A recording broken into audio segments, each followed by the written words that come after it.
चित्रकूट जिले के मानिकपुर तहसील अंतर्गत आने वाले सैकड़ों गांव में गर्मी शुरू होते ही पेयजल संकट की दुश्वारियां झेलने को मजबूर हो जाते हैं। लाखों रुपए खर्च कर देने के बाद भी पाठा में ये समस्या पहले की तरह ही मुंह उबाए खड़ी है। जैसे जैसे गर्मी की तपन बढ़ रही है, यहाँ ज्यादातर गांव के जल स्रोत सूख जाते हैं और महिलाएं मीलों पैदल चलकर मुश्किलों से भरी गगरी सिर में रख कर लाती हैं। महिलाएं पानी को अपने पति से भी ज्यादा मूल्यवान समझती हैं। शायद इसलिए पाठा में कहावत है, भौरा तेरा पानी गजब करी जाए और गगरी न फूटे चाहे खसम मर जाए। पेयजल का ये संकट एक बार फिर भयावह रूप धारण कर चुका है। बता दें, अप्रैल मई जून की गर्मियों में वैसे तो कुएं, तालाब, हैंडपंप जो भी पेयजल स्रोत है, सभी का जल स्तर नीचे चला जाता है। चित्रकूट जिले की तहसील मानिकपुर अंतर्गत पे आने वाले मारकुंडी के जमुनी हाई, गोपीपुर, करौं समेत सैकड़ों गांव के हजारों ग्रामीणों को पेयजल संकट की त्रासदी ज्यादा नजदीक से दिखाई पड़ती है। यहाँ के लोग कई दशक पूर्व से पेयजल की दुश्वारियां झेल रहे। यहाँ के ग्रामीणों को इस समस्या से निजात दिलाने में शासन प्रशासन भी नाकाम रहा है।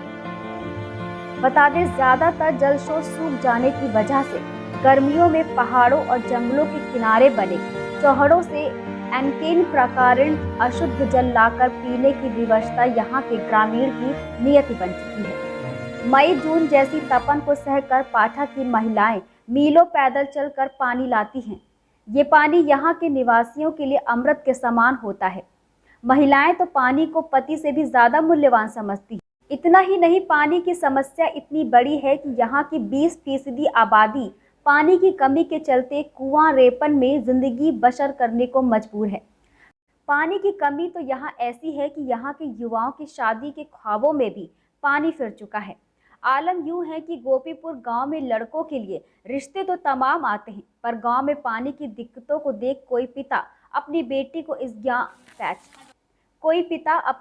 को इस गांव में ब्याहना तक नहीं चाहता। ऐसे में इस गोपीपुर गांव की 20% आबादी के युवा सिर में सहरा और शहनाई की आस में अपनी उम्र काटने को मजबूर हैं। आज़ादी मिले 5 दशक से ज़्यादा का समय व्यतीत हो गया है, लेकिन पाठा में बसने वाले कोल आदिवासी आज भी मूलभूत सुविधाओं से वंचित हैं। आखिर कब ऐसा समय आएगा जब सालों से प्यासी यहाँ की बंजर ज़मीनों में फिर से फसलें लहलहा उठेंगी? बामुश्किल से पीने के पानी की व्यवस्था करने वाले इन लोगों को कब नहाने के लिए भी पानी उपलब्ध होगा, ये भी एक सवाल है। बहरहाल अभी तो प्रशासनिक अमला आने वाले दिनों में पानी का संकट गहराने से अनजान है और सब कुछ चकाचक बता रहा है। लेकिन ये तय है कि पूर्व वर्षों की भांति इस साल स्पष्ट संकेत दे रही है कि आने वाले दिनों के सूरज की तपिश और बढ़ेगी और इस बार ये जल संकट धीरे धीरे विकराल रूप ले लेगा। जिलाधिकारी शुभ्रांत कुमार शुक्ला ने बताया कि इस विकराल समस्या पर जल्द नियंत्रण पाने की बात कही जा रही है और काफ़ी हद तक नियंत्रण भी पा लिया गया है और नोडल अधिकारी नियुक्त है और सरकार की कई पेयजल योजनाओं का काम तेजी से चल रहा है। तो वहीं ग्रामीणों का कहना है कि उन्हें पानी के लिए जान जोखिम में डालनी पड़ती है। जंगलों से होकर पानी लेने जाना पड़ता है, जहाँ ऊबड़ खाबड़ रास्ता है और उससे संभले तो जंगली जानवरों का खौफ उन्हें पानी तक पहुँचने नहीं देता और तब जाकर कहीं उन्हें पानी नसीब हो पाता है। इसी के चलते चित्रकूट का पलायन नहीं रुक रहा। हालांकि सरकार घर घर नाल से पानी पहुंचाने की बात कर रही है और योजना भी संचालित है, लेकिन अभी तक कहीं भी पानी की टंकी बनकर तैयार नहीं हुई है।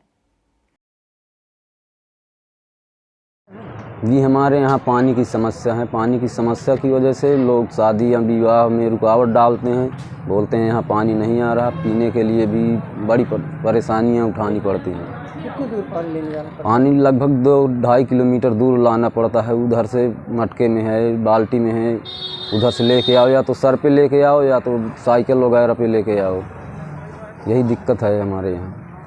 हमारे यहाँ पानी की बहुत ज़्यादा समस्या है। 3 किलोमीटर से जो है पानी आता है, मटके से, बैलगाड़ी से, साइकिल से लाते हैं। टैंकर आता है 2 दिन में 3 दिन में, जिस मोहल्ले में चला जाता है उस मोहल्ले के लोग पाते हैं, हमारी तरफ नहीं आ पाता है, या हमारी तरफ आ गए तो फिर उधर नहीं जा पाता। एक टैंकर में आता है 2-3 दिन में। पानी की बड़ी किल्लत है। वाटर लेवल काफ़ी गर्मी के समय में नीचे चला जाता है, पहाड़ी क्षेत्र है, जिससे पानी की बड़ी अव्यवस्था है। जनपद चित्रकूट का हमारा मानिकपुर के कुछ ये जो क्षेत्र क्षेत्र जिसका आपने उल्लेख किया, तो इसमें पेयजल का गर्मी के इस समय में काफ़ी ये संकट रहता है।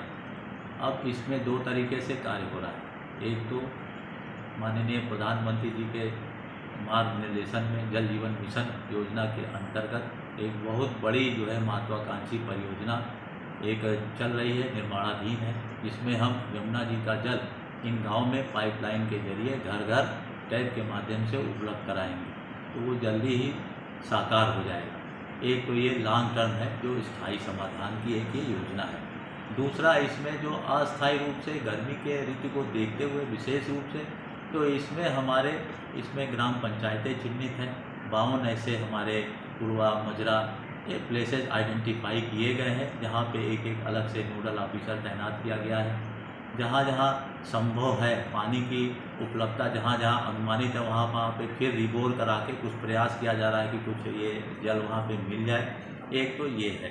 दूसरा, हमने सभी यहाँ ग्राम पंचायतों में टैंकर उपलब्ध कराए हैं, तो टैंकर की संख्या भी जो है बढ़ा दी गई है और उनके फेरे की संख्या भी बढ़ाई गई है। तो टैंकर के माध्यम से भी लोगों को पेयजल पहुँचाने का कार्य इस समय चल रहा है। चित्रकूट से अन्नू मिश्रा की रिपोर्ट।